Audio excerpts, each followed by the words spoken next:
전 미국에서 오랫동안 목회를 했기 때문에 미국 교회의 그 관습을 제가 많이 익숙하게 됐습니다. 2월 달에 돌아오면 미국에 있는 교회들은 2월 달을 인간관계의 달로 지킵니다. 우리나라가 11월을 감사의 달, 5월은 가정의 달 그렇게 지키는 것처럼 미국에서도 교회들이 각 월마다 이제 내거는 표어들이 있는데 2월은 인간관계의 달, 휴먼 릴레이션십이라. 미국 교회들이 2월을 인간관계대로 지키는 까닭은 2월 달에 에이브라함 링컨 대통령의 생일이 있기 때문에 그렇습니다. 그래서 이제 링컨 대통령의 생일이 공휴일이 되어져서 그날을 공휴일로 지키는 주들이 많이 있습니다. 링컨 대통령은 여러분들이 잘 아는 대로 남북전쟁을 통해서 흑인 노예를 해방시킨 분이죠. 그래서 그분이 평생 가지고 있던 것이 인간 평등 사상과 생명의 존엄성입니다. 그래서 많은 사람들은 링컨 대통령을 흠모하고 존경을 합니다. 근데 그의 얼굴 모습은 어떤 사람은 잘생겼다 표현하는 사람이 있는가 하면 어떤 사람은 잘 못생겼다 극단적으로 표현하는 경우가 많이 있습니다. 아주 좋은 일례가 하나 있었는데 이분이 이제 어느 날 숲을 이렇게 거닐고 있는데 아마 할머니 한 분이 지나가다가 그 링컨 대통령을 만난 모양이에요. 근데 그분이 대통령인 줄 모르고 이렇게 보니까 정말 못생겼거든요. 그러니까 그 할머니가 그 지나가는 그 링컨 대통령 보고 야, 내가 만난 사람 가운데 당신같이 못생긴 사람은 처음이요. 그렇게 얘기를 했대요. 영어로 얘기하면 You are the ugliest. You are the ugliest man I ever saw. 내가 전에 만난 사람 가운데 You are the ugliest. The ugliest man이에요. 제일 못생겼다 이렇게 얘기한 모양이에요. 저 같으면 가만 안 놔둘 겁니다. 이놈이 할망구가 누구 초칠 일이 있나 왜 남의 얼굴 못생긴 거에 대해서 뭐 도와준 일도 없는데 이렇게 저주를 하나 막 그랬을 것인데 그 링컨 대통령은 늘 마음이 열려있는 사람이어서 자기를 그렇게 비난하고 그래도 늘 품는 사람이었답니다. 자기를 가리켜서 저게 사람의 얼굴이야 원숭이지 그렇게 욕했던 정적이 있었거든요. 상대방 당, 우리 당이 아니라 상대방 당 대표가 그렇게 욕을 하고 그랬는데도 나중에 대통령이 된 다음에 그를 국방장관에 앉혔다는 거 아니에요. 제일 중요한 국방장관에. 나 같으면 그거 어른 한 푼어치도 없을 것인데 아마 링컨 대통령은 그만큼 마음이 열려진 분이었던 것 같아요.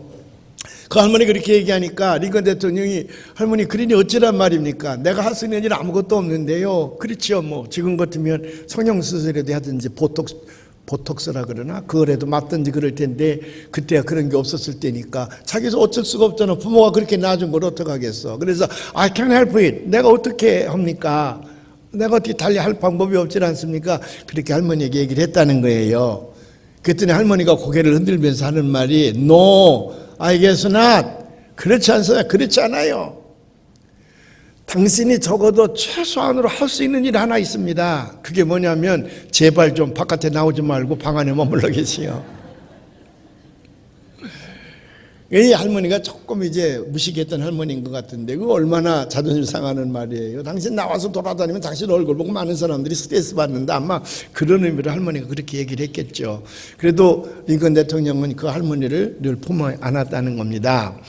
그러니까 링컨 대통령은 참 인간관계를 잘 맺으려고 노력을 많이 했던 사람인 것 같아요. 그래서 그분의 생일이 있는 달 2월을 이제 인간관계의 달로 지킵니다. 근데 아까 말씀드린 것처럼 링컨 대통령의 이 인간 평등 사상에 대해서 좋아하는 사람이 있는가 하면 극단적으로 또 싫어하는 사람들이 있습니다. 제가 미국의 남부에 살고 있었는데 그 남군기가 있습니다. 북군과 남군이 남북전쟁에 싸워가지고 북군이 이겼잖아요. 북군의 기는 지금 가지고 있는 성적이고 남군이 가지고 있던 기는 빨간 바탕에 파란 색깔로 이렇게 X자로 쓰여 있는 게 남군 깃발인데 지금도 그 남군 깃발을 차에다 꽂고 다니고 있어요. 주로 레드넥이라고 그래서 이 목 여기가 뻘건 사람이라는 건데 그런 사람들 가운데 가서 물어보십시오. 당신은 에브라함 링컨 대통령을 존경합니까? 그러면 No, I hate him 그래요. 아니라고 나 그 사람 미워한다고. 극단적으로 세계 거의 모든 인류가 에브라함 링컨 대통령의 업적에 대해서 또 그분의 사상에 대해서 존경하고 좋아하는데도 일부에서는 그분을 싫어합니다. 사람에 대한 평가는 이렇게 극단적으로 달라질 수가 있습니다.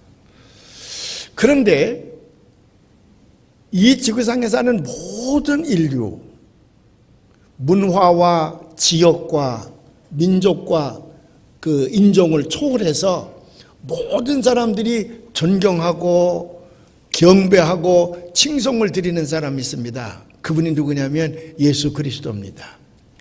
지금 이제 종교전쟁이라 그래서 이슬람 극단주의자들이 행하는 걸 보면 얼마나 잔인합니까? 일본의 두 인질도 그러했고 또 요르단에 그 조종사 붙들렸는데 그걸 불에다 태워 죽이는 걸 누가 영상을 저한테 보내가지고 한번 틀었더니 그냥 그 불로 타 죽는 모습이 영상에 다 나오는데 마음이 막 섬찟섬찟해요. 무슬림 극단주의자를 보면 아주 기독교하고는 정반대의 길을 가는 아주 무서운 테러리스트들인데 그 무슬림을 믿는 사람들도 예수 믿는 사람들은 싫어하지만 예수님은 대개는 좋아합니다. 예수님은 좋은 분이라고 그러고 다 존경하고 그래요. 왜?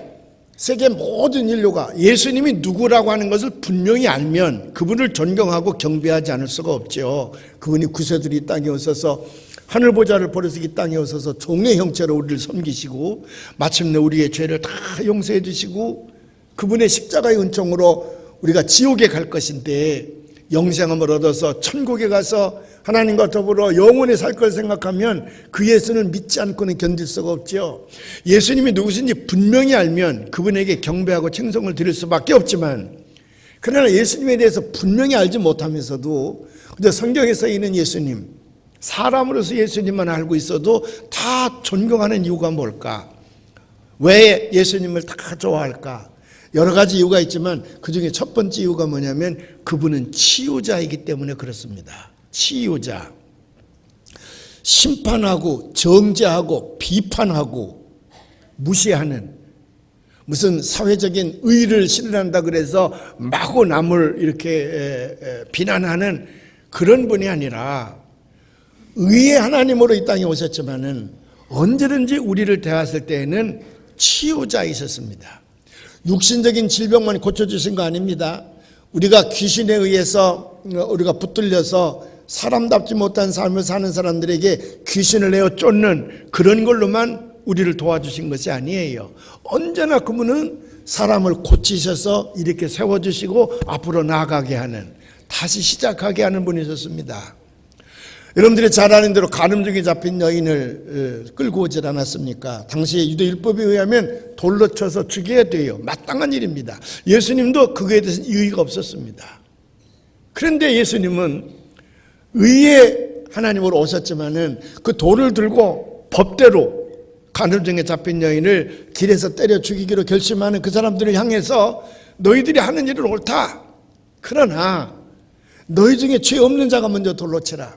만일 너희도 똑같은 죄가 지었는데 들키지 않아서 나타나지 않은 것뿐이지 만일 똑같은 죄인이 그걸 돌로 친다 그러면 그거는 공평한 게 아니지 않느냐. 그러니 너희 가운데에 죄 없는 자가 먼저 돌로 치라. 어떤 사람이 추석을 하는데 오늘 현대인들에게 예수님 오셔서 그렇게 말한다 그러면 서로 먼저 쳤을 거라는 거예요. 왜? 지가 그런 죄가 없다는 것을 보여주는 위선자들이기 때문에. 근데 당시에는 그래도 다 양심은 있어서 예수님이 그렇게 말씀하시니까 다 돌을 놓고 갔다는 거 아니에요? 그런 성경 못 읽어봤어요? 이상하네. 여기는 다 한 번도 안 읽어본 것 같으네. 내 성경에는 그런 게 있는데 성경 살 때 그렇기 때문에 꼭 담임 목사한테 허락받고 사. 아무 성경이나 사지 말고. 그래서 예수님께서 뭐라고 말씀하십니까? 나도 너를 정죄하지 않는다. 죄가 없다는 말은 아니에요. 너는 돌에 맞아 죽을 만한 죄를 지은 것은 틀림이 없으나 나는 너를 정죄하지 않는다. 이젠 다시 그런 죄를 짓지 말고 다시 시작하라는 거 아니에요. 다시 시작하라. 세우시는 분이야. 그것뿐입니까? 당시에는 그 세리들, 세관원들을 매국노로 여길 때입니다. 왜? 백성들의 피를 빨아가지고는 로마 정권에다가 갖다 바치면서 아첨하는 무리들이거든요. 그 제일 싫어하는 사람들이요. 근데 예수님께서 그 중에서 마태를 불러다가 자기 제자로 삼습니다. 뿐만 아닙니까? 여리고를 지날 때에는 아주 그렇게 세리 가운데에 극악한 짓을 하고 있는 삭개오라는 하는 사람이 있었는데 예수님께서는 거기에 거할 집이 없겠습니까? 그런데도 예수님은 굳이 삭개오야 내가 오늘 너희 집에 가서 요하리라.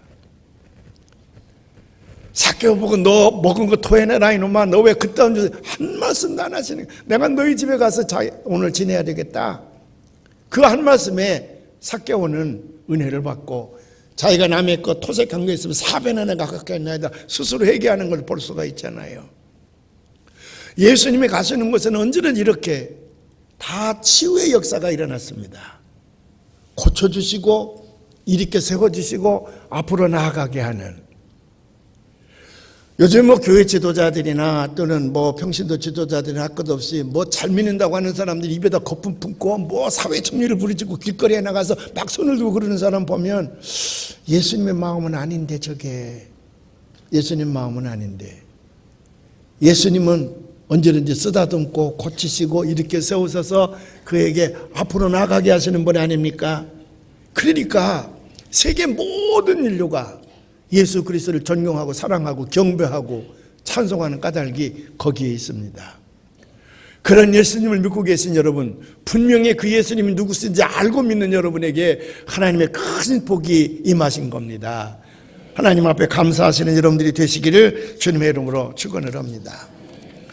아마 여러분 가운데 많은 분들이 오늘 제 설교를 들으면서 하나님 앞에 감사하는 사람이 있을 겁니다. 누가 적어도 나는 링컨보다는 잘생겼지, 그런 안도감이 있어서 하나님 앞에 감사하는 사람도 있을 것이고, 또 한편에서는 그래, 그런 예수님이 누구신지 내가 분명히 알고 그 예수를 믿으면서 오늘도 예배하고 있으니 얼마나 감사한 일인가.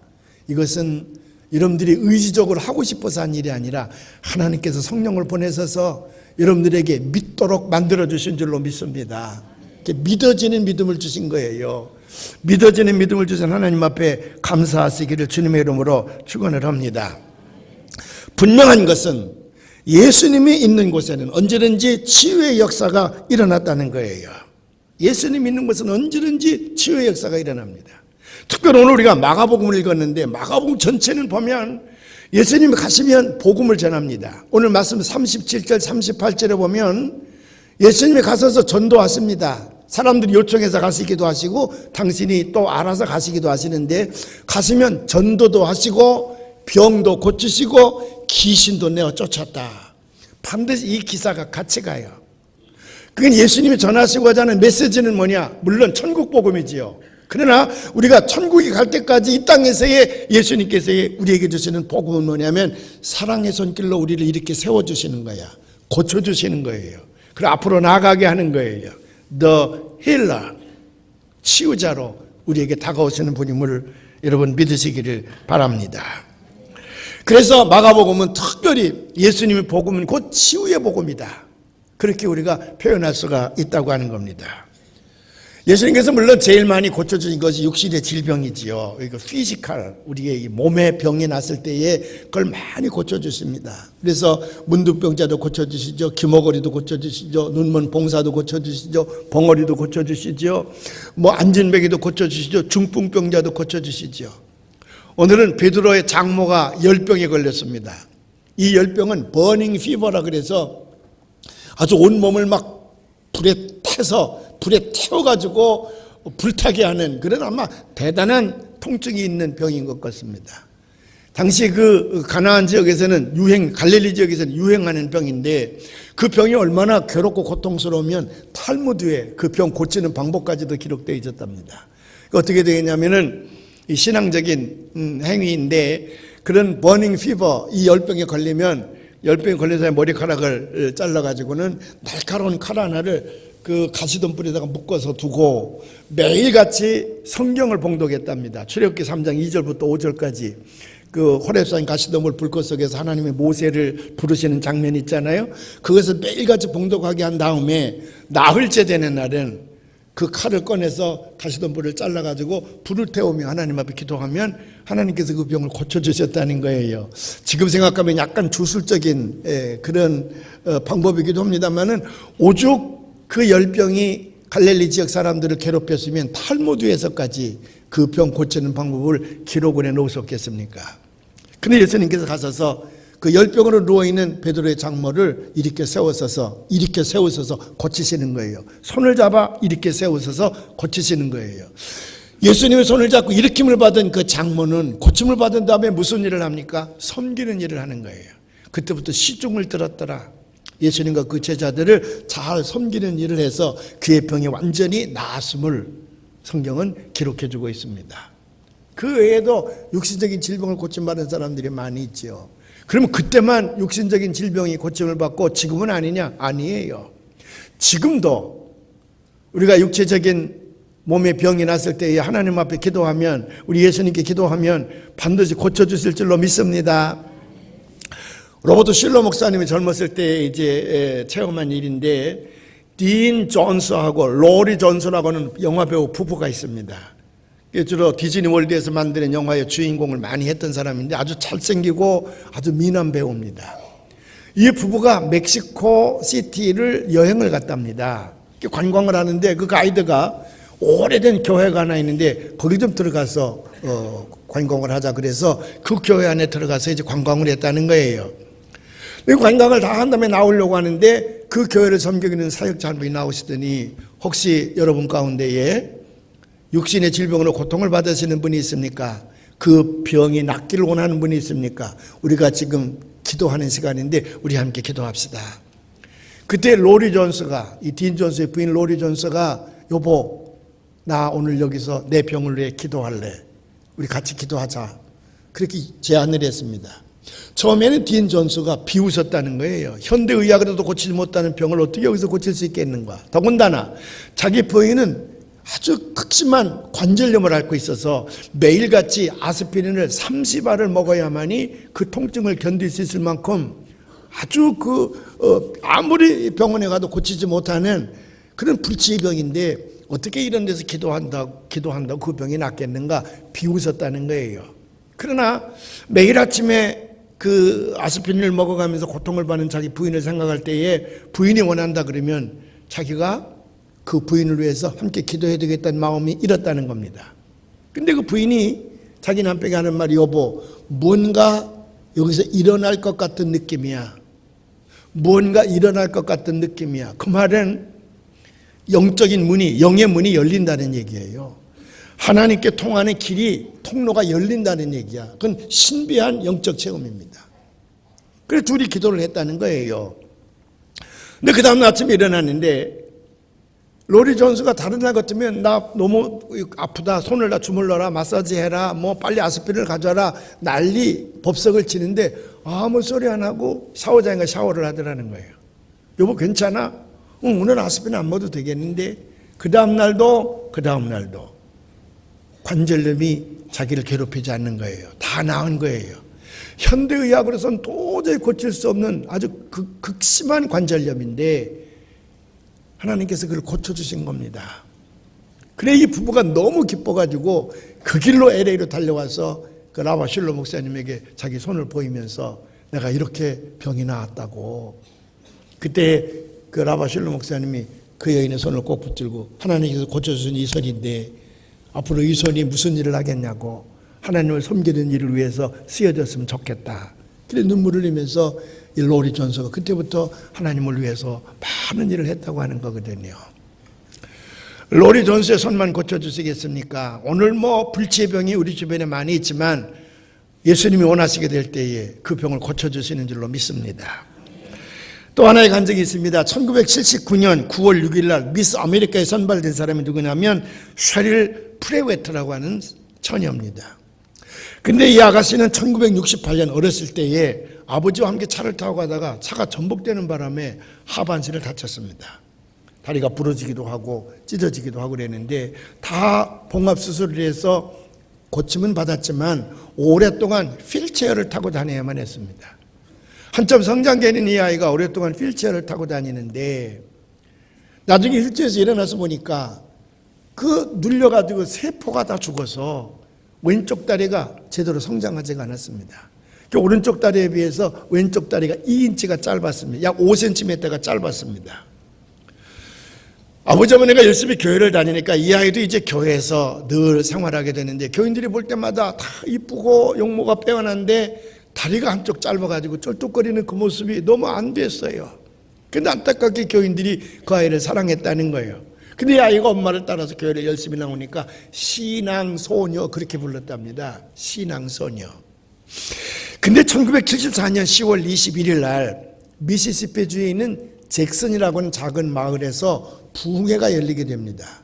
그 자기 집에서 가까우니까 아빠 엄마가 부흥회 간다 그러니까 이 어린 딸도 나도 부흥회 갈래. 사춘기인 딸도 나도 부흥회 갈래. 그래서 엄마 아빠랑 그 부흥회에 참석을 했다는 거예요. 한 300명쯤 모여서 부흥 집회를 하는데 그날 저녁에 강사님이 오늘은 우리 육체에 있는 모든 질병을 고침받기 위해서 하나님 앞에 기도해야 되겠습니다. 우리가 기도할 때에 치료의 광선이 내려서서 치료의 역사가 일어날 줄로 믿습니다. 우리 앞에 나와서 기도합시다. 그래서 사람들이 앞에 나가서 이제 질병을 고침받기 위해서 하나님 앞에 기도하는데 어린 셰를량에게 막 하나님 앞에 기도하는데 왼쪽 다리가 쭉쭉 늘어나는 느낌이 왔다는 거야. 이 관절이 이렇게 빠져나가는 듯한 그런 느낌도 오고요. 기도하고 예배를 마치고 아이가 딱 일어서서 나가는데 지금까지는 이제 5cm가 짧아서 늘 왼쪽으로 기울어져 있었는데 자기 몸이 정상으로 서 있는 거예요. 엄마 나 좀 봐. 아빠 엄마 보니까 애가 정상으로 서 있거든. 아니 너 왼쪽 다리 길어졌냐? 어떻게 똑같으냐? 아무리 봐도 똑같아졌어요. 그래서 거기서 기적이 일어났으니 그 내외와 그 딸이 부둥켜 안고 얼마나 많이 울었겠습니까? 그 다음에 걔가 미스 아메리카 선발대에 나가는데 1등으로 당선이 됐습니다. 미스 아메리카에 나가면 1등이 당선되면 뭐 영화배우를 한다든지 탤런트를 한다든지 뭐 얼마나 그 화려한 유혹의 길이 많이 있습니까? 그래도 셰를량은 아니요. 하나님께서 나를 고쳐주셨는데 하나님의 영광을 내 내가 살겠습니다. 그 미스 아메리카라는 타이틀을 들고 미국 전역을 다니면서 간증 집회를 했습니다. 누가 내 병을 고쳐주셨겠습니까? 주님밖에는 내 병을 고쳐주신 분이 없습니다. 그 아름다운 처녀가 그렇게 간증하고 다닐 때에 얼마나 많은 사람들이 감동을 받았겠습니까? 사랑하는 여러분, 혹시 이 자리에 육신의 질병으로 고통을 당하는 사람이 있습니까? 예수님께 나아가서 기도하십시오. 우리 예수는 반드시 고쳐주실 줄로 믿습니다. 병에 걸려보지 않은 사람은 병든 사람의 심정을 몰라요. 뭐 다 이해한다 그러지만 지가 아파보지 않으면 이해 못하는 거예요. 그렇기 때문에 이 불치의 병, 생명의 촌각에 갈려있는 병에 걸린 사람이 하나님을 향할 때에는 다른 건 다 필요 없습니다. 무슨 돈도 권세도 명예도 다 필요 없어요. 자기 생명을 살려주시고 고쳐주실 수 있는 치유자로 예수님이 자기에게 다가오고 있으리를 갈망하는 겁니다. 오늘 우리가 교동문으로 봉독한 말씀 가운데 무슨 말씀이 있어? 목숨이 음식보다 중요하지 아니하냐? 몸이 의복보다 중요하지 아니하냐? 목숨을 잃으면요, 건강을 잃으면 다 잃는 거예요. 다 소용이 없습니다. 그렇기 때문에 아픈 사람에게 제일 중요한 건 뭐냐면 병든 자를 고쳐주시는 주님의 은총이 자기에게 임하는 거야. 오늘 그런 은총이 아픈 분들에게 임하기를 주의 이름으로 축원을 합니다. 그런데 그 하나님과의 영적인 통로가 열려야 되는데 오늘 그런 열리는 역사가 나타나기를 바랍니다. 아마도 여러분 가운데에 저에게 이렇게 질문하고 싶은 분이 있을 겁니다. 근데 왜 내 딸은 하나님께서 안 고쳐주십니까? 내가 기도하는데. 내 아들은 왜 안 고쳐주십니까? 나는 이런 병이 있는데 왜 내가 밤낮으로 기도하는데 안 고쳐주십니까? 우리 하나님도 차별하시는 분입니까? 누구의 병을 고쳐주시고 누구의 병은 왜 안 고쳐주십니까? 이유가 뭡니까? 그럴 때에 얄팍한 사기꾼 목사들은요, 그 이유를 지가 아는 듯이 얘기해요. 회개하라! 회개하면 고쳐주신다는 거지. 또 이렇게 해라 저렇게 해라 그래. 그거 다 사기꾼이야. 왜? 아무도 몰라 그건. 왜 하나님께서 내 기도를 들어주시지 않는지, 왜 내 병을 고쳐주시지 않는지, 내 딸의 병을 왜 안 고쳐주시는지, 내 아버지 병을 왜 안 고쳐주시는지 아무도 몰라. 그건 하나님만이 아시는 거예요. 다만 우리가 할 수 있는 일은 우리 하나님, 우리 예수님, 우리 성령님은 분명히 치유하시는 분인데 그렇기 때문에 그걸 믿고 하나님 앞에 기도하는 것뿐이에요. 기도해서 병이 안 낫는다 그래서 다른 방법을 동원하는 사람들이 많이 있지. 요즘에 저를 아주 얼굴을 자꾸 부끄럽게 만드는 게 무슨 목사 부부가 소금물 관장을 해서 어떻게 했다. 그게 하루만 뉴스가 나오면 되는데 사흘나흘 계속 뉴스가 틀면 나오는 거예요. 근데 그놈의 기자나 아나운서들이 그냥 모 씨가 직업이 목사인데 이렇게 하면 되는데 이름도 빼고 다 빼고 목사 부부가, 그러니까 대한민국에 있는 목사들이 다 한꺼번에 싸잡아서 그냥 그 범죄 소굴에 있는 것 같은 느낌을 받는데, 아마 그 목사가 처음엔 하나님 앞에 기도했는데 안 나으니까 사람의 방법을 동원한 것 같아. 소금물로 관장하면 낫는다. 그래서 야구 선수인 최동원 씨도 거기 가서 소금물로 관장해서 죽었다는 거 아니에요? 그런데 많은 돈을 요구해서 그래서 사기를 당하고 그 사람은 또 그걸 통해서 치부를 했다는 거지. 이거 사탄입니다. 어떤 기도원에서는 안수하면 낫는다 그래서 내 마구 때려가지고 사람을 죽이는 경우도 있죠. 여러분, 안수가 때리는 거 아니야. 그냥 손만 얹는 거지. 어떤 사람은 전라도 어디에서 또 여기 구로동에 있는 어떤 교회는 또 뭐 먹지 못하는 물을 병에다 담아다가 뭐 신비의 물이라 그래서 그거 마시면 병 낫는다 그래가지고는 비싸게 팔아서 그 목사가 떼부자가리 했다지요. 거기에 뭐 5천 명, 6천 명이 모인다잖아. 근데 그 물 먹고 위장병 걸린 사람이 많다며. 이런 데에 넘어가면 안 돼. 물론 불치의 병에 걸리는 사람들이 그 갈급함은 어떻게 말할 수 없지요. 그 갈급함이라는 게 생명이 천각에 달려 있는데 무슨 방법이든지 동원을 안 하겠습니까? 거기다 갖다 대고 사탄이 하는 일을 하면 안 되거든요. 분명한 것은 왜 하나님께서 그 사람의 병을 안 고쳐주시는지, 왜 하나님께서 그의 기도를 들어주시지 않는지 그건 몰라요. 그는 하나님의 주관적 결단에 의해서 이루어지는 것이지 우리는 몰라요. 그렇기 때문에 저는 지난 60년 이상을 제가 예수를 믿었는데 한 번도 우리 예수님이, 우리 하나님이 치유하지 못하시는 분, 병을 못 고치신 분이라고 의심해 본 적이 없습니다. 다만 제가 기도해서 이루어지지 않을 때는 내 믿음이 아직도 부족해서 그렇구나, 그렇게 자책감을 가진 것뿐이지 그 전능자인 하나님의 그 신유의 능력을 의심해 본 적이 없어요. 여러분도 마찬가지해야 됩니다. 여러분들이 병이 났습니까? 하나님을 기도하시길 바랍니다. 하나님은 반드시 고쳐주시는 하나님이야. 고쳐주시는 예수님이시야. 고쳐주시는 성령님이에요. 근데 왜 내 병은 안 고쳐주시느냐? 그건 몰라요. 그래도 우리가 해야 할 일은 기도하는 일입니다. 오늘 특별히 제가 여러분들에게 이제 그 초점을 맞춰서 말씀드리고자 하는 것은 이 감정의 상처를 주님에게 맡겨서 고침을 받아야 된다고 하는 겁니다. 오늘 37절과 38절의 말씀에 보면 베드로의 장모만 고친 것이 아니라 예수님이 가는 곳마다 전도도 하시고 귀신도 내쫓았다 그랬는데, 그 귀신이 하는 일이 뭔 줄 아십니까? 제일 많은 일이 여러분들 감정의 상처를 입히는 일이에요. 이 감정의 상처를 받는다고 하는 거, 이게 보통 큰 상처가 아닙니다. 다리에 염증이 생겼다든지 다리 하나 잘랐는데 팔 하나 잘라내는 건 그래도 간단해요. 근데 감정에 입힌 상처는 이게 평생 나를 괴롭힐 수가 있거든요. 오래전에 케네디 존슨 대통령 시절에 국무장관을 역임한, 2대에 걸쳐서 국무장관을 역임한 사람이 딘 러스크라고 하는 장관입니다. 그때는 냉전시대, 콜드워, 그래서 냉전시대인데 아주 살얼음 같은 긴장의 동서를 이제 대결시키고 있을 때지요. 여기 이제 툭 하면 전쟁이 일어나고 할 때인데, 그때 이 딘 러스 국무장관이 유럽에 가서 서방 강대국들과 모여서 안보회의를 했습니다. 어떻게 하면 세계 평화를 이뤄낼 것인가. 그리고 이제 돌아옵니다. 워싱턴 공에 내리는데 세계 모든 언론들이 거기 집합을 했어요. 그 러스크 장관에게 인터뷰를 요청을 하는 겁니다. 출입에서 내려오게 될 때에 기자들이 우 몰려가더니 맨 앞에 있는 사람이 마이크를 갖다 대고, 그래서 세계 평화를 이룩할 수 있는 길이 뭡니까? What are the chances for peace? 평화를 위한 가능성이 뭡니까? 갖다 질문을 했습니다. 러스크 장관이 눈을 감고 한참 생각을 하더니 유명한 말을 했습니다.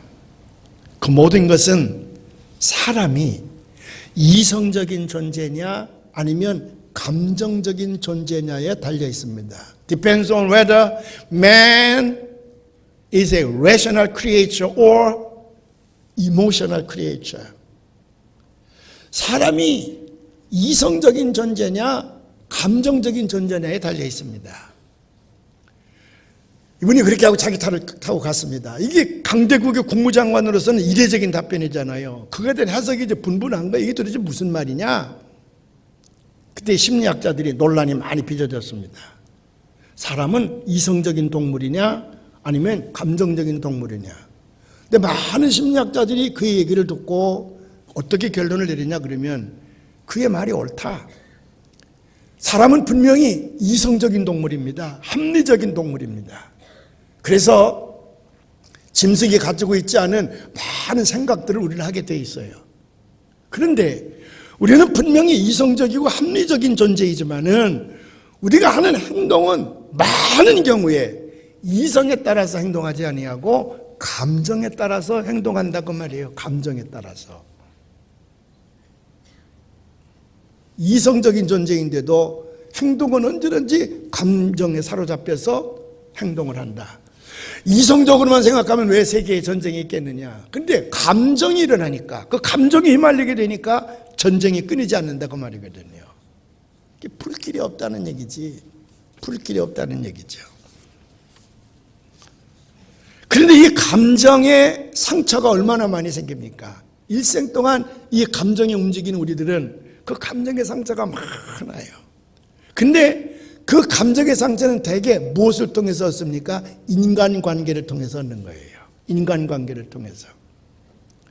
우리가 사람들과 인간관계를 맺을 때 가족, 부부의 관계, 부모와 자식 간의 관계, 형제 자매들 간의 관계, 그 가족의 관계를 뛰어넘어서 회사에서 동료 간의 관계, 상하 직원 간의 관계, 친구들 간의 관계, 여러 가지 우리는 관계에 얽혀서 이 땅에 존재하고 있지 않습니까?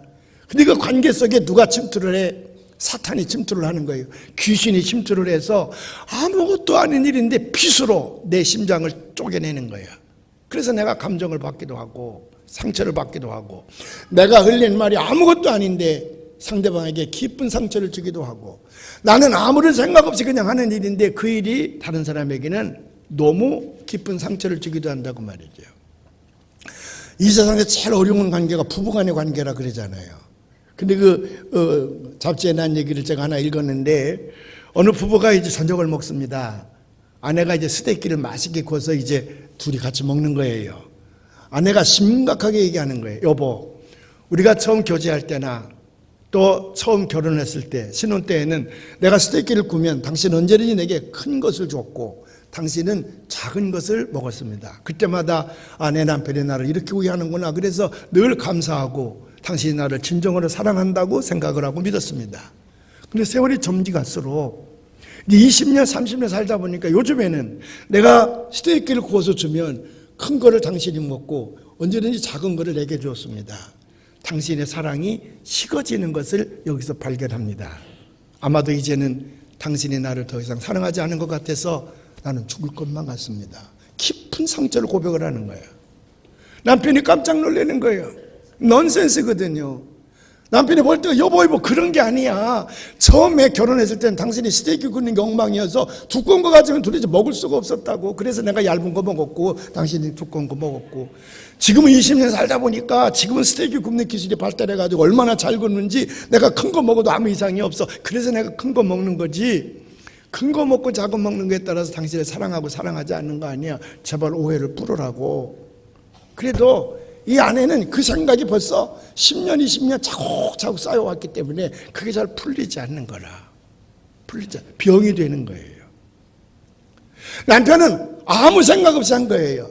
아니, 첫째 부인이 와서 스테이크를 굽는데 이게 겉은 타고 속은 안 익고 그렇게 구니까 그걸 탓하기보다는 아무 소리 안 하고 자기가 작은 거는 잘 익으니까 큰 거는 그저 아내 먹으라 그러고 그렇게 해서 그냥 지났는데, 나중에는 아내는 그것을 사랑의 척도로 계산을 했다니. 보통 인간관계의 모든 상처는 이성적인 생각으로 하면 절대로 입지 않을 것인데, 우리가 감정이 휘날리기 때문에 그 감정 속에 사탄이 들어와서, 귀신이 들어와서 우리를 그렇게 상처를 입히고 괴로운 가운데에 우리를 살게 하는 거고 모든 인간관계를 파괴하는 거거든요. 그래서 보통 영어로 하면 get over it. It's been 20 years. 20년 동안 나를 괴롭히는 이 상처. Let it go, let it go, let it go. 요즘에 유행하는 말 아니야? 이거 떨쳐버려야 되는데 떨어져 나갑니까? 안 떨어져 나가요. 마치 이거는 인간의 노력으로 심리학자들은 그렇게 얘기하죠. 떨쳐버리면 된다고. 과거의 망령을 떨쳐버리라고. 근데 떨치면 그 감정의 상처가 떨쳐버려집니까? 아니에요. 마치 고무줄에다가 돌을 매달아 놓고 공을 매달아 놓고 던지는 것과 똑같아요. 그래서 딱 던지면 이게 나가지요. 공이 나가지요. 그러나 고무줄이 매여 있기 때문에 일정은 나갔다간 다시 자기에게 와. 이게 감정의 상처예요. 도대체 사람의 노력으로는 이걸 고칠 수가 없다는 거예요. 길이 하나 있습니다. 그게 뭐냐면 주님께 내어놓는 거예요. 수고하고 무거운 짐진 자들아 다 내게로 오라. 내가 너희를 쉬게 하리라. 수고하고 무거운 짐. 그게 사탄의 역사에서 감정에 입힌 상처들이 대부분입니다. 어떤 부인이요, 어린아이 하나, 딸아이 하나를 입양해서 길렀습니다. 잘 길렀는데 사춘기가 되면서 이 아이가 그만 내가 입양됐다는 걸 알게 되는 거예요. 그때부터 애가 반항하기 시작을 하는 거예요. 가는 곳마다 문제를 일으킵니다. 많은 사람을 괴롭히는 거예요. 어떻게 할 수가 없어. 정신거기세에 데려가기도 하고 무슨 훈련에 들어보내기도 하고 약을 먹이기도 하고 상담을 시키기도 하고 별짓을 다 하는데도 이 아이는 오히려 그 반항을 어떻게 나타내냐면 내가 다른 사람을 괴롭힘으로 말미암아 그들이 괴로워하는 것을 보고 자기 마음속에 쾌감을 얻는 거라. 어떻게 할 수가 없어요. 이제 두 손 다 들게 됐습니다. 근데 수고하고 무거운 짐진 자들아 다 내게로 오라. 내가 너희를 쉬게 하리라. 갑자기 이 성경 말씀이 떠오르는 거라. 그래서 방에다가 방석을 놓고 촛불을 켰습니다. 성경을 펼쳐놨습니다. 무릎을 꿇고 하나님에게 두 손 들고 기도합니다. 하나님, 내 힘으로는 어찌할 수가 없습니다. 하나님이 내게 주신 이 귀한 딸인데 내 힘으로는 어찌할 수가 없습니다. 눈물을 흘리며 기도하는 거예요. 하루가 지나갑니다. 이틀이 지나갑니다. 저 밥만 먹으면 꿇어앉고 기도하는 거야. 두 손 들고 하나님 앞에 기도하는 거예요. 내 힘으로는 어찌 안 됩니다. 주께서 받아주시옵소서.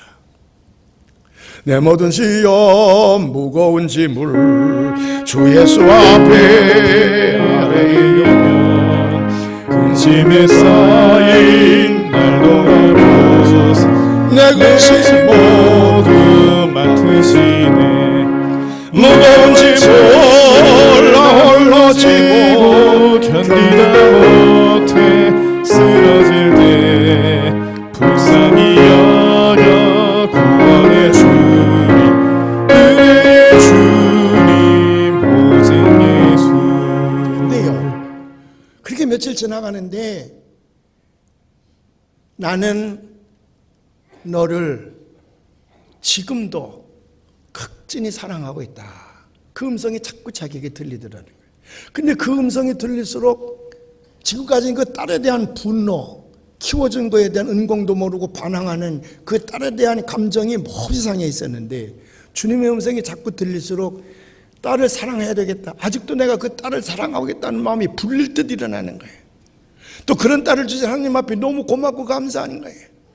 그래 막 눈물을 흘리면서 딸을 사랑하는 마음을 주신 거 감사합니다. 그리고 기도를 하는데 이상한 일이 벌어졌어요.